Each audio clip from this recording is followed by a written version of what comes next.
Top quality और consistent performance के लिए सिर्फ सिल्वर पंप्स, नाम याद रखना। भारत की राजनीति में सामान्य चलन यह है कि राजनीतिक दल चुनाव जीतने के बाद वादों को टालने के तरीके तलाशते हैं, लेकिन दिल्ली में एक नई बात देखने को मिल रही है।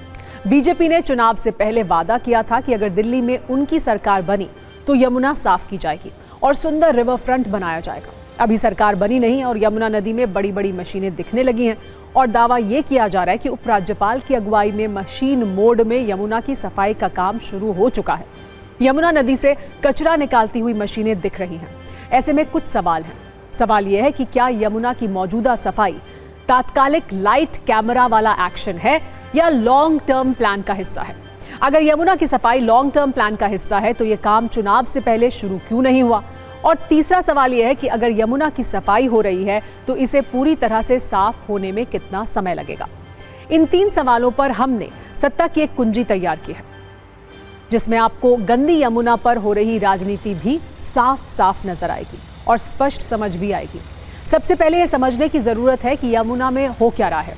सरकार की जानकारी से अलग टीवी 9 की टीम वहां पहुंची जहां यमुना सफाई हो रही थी। हमारी टीम ने जो देखा उसके मुताबिक इस साफ सफाई के लिए अत्याधुनिक मशीनों का इस्तेमाल किया जा रहा है। इनमें 4 स्क्रिमर मशीन है, 2 वीड हार्वेस्टिंग मशीन है, 1 DTU मशीन लगाई गई है। कुल मिलाकर 7 मशीनों से फिलहाल यमुना की साफ सफाई का काम शुरू किया गया है। यह काम दिल्ली के ITO और वासुदेव घाट से शुरू किया गया है। आपको बता दें, वासुदेव घाट पर यमुना आरती भी शुरू हुई है। सवाल यह है कि दिल्ली में अभी नई सरकार का गठन नहीं हुआ है, फिर भी इस तरह से काम कैसे शुरू हुआ? दरअसल उपराज्यपाल ने दिल्ली सरकार के वरिष्ठ अधिकारियों को इस बात का निर्देश दिया है कि समय रहते यमुना को साफ सुथरा किया जाए। इसके लिए 2 एक्शन प्लान बनाए गए हैं। पहले एक्शन प्लान पर रविवार से काम शुरू हो गया है, जिसके तहत फिलहाल कचरा और गाद निकाला जाएगा। दूसरे एक्शन प्लान में यमुना में नालों से गिरने वाले गंदे पानी को ट्रीट किया जाएगा, जिसके बाद उसे यमुना में गिराया जाएगा।